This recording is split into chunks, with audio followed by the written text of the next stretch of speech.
idea of the struggle to save the Lemay Forest is of great interest to me, because I think it's very important to save these sort of natural elements, especially when they're closely associated with historic areas such as St. Norbert. St. Norbert, you can talk about, centuries of indigenous occupation.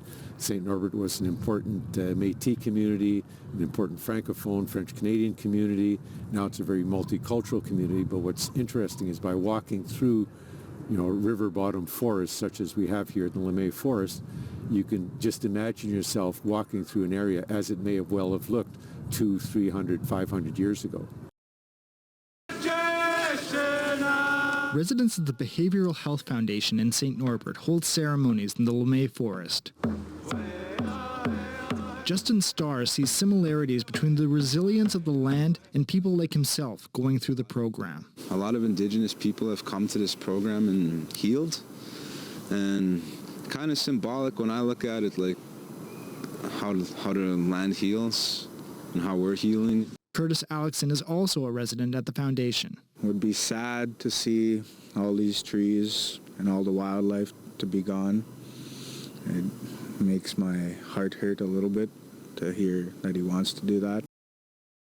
It's amazing. Jaxon Kowaluk is a photographer and grew up walking through the forest with his parents. Where would the wildlife go? That's one of my biggest concerns. They won't have a home. We are their voices right now, and they don't have a voice.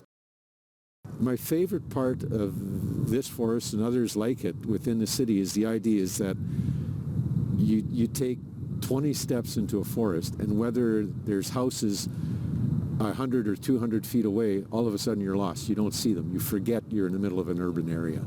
And I think that's important. Anywhere that the city can preserve these types of places, I think is very important. That we should all be able to go walk into quiet spaces, walk into a forest, and actually see the deer and the blue jays and the eagles and so on that are essentially reclaiming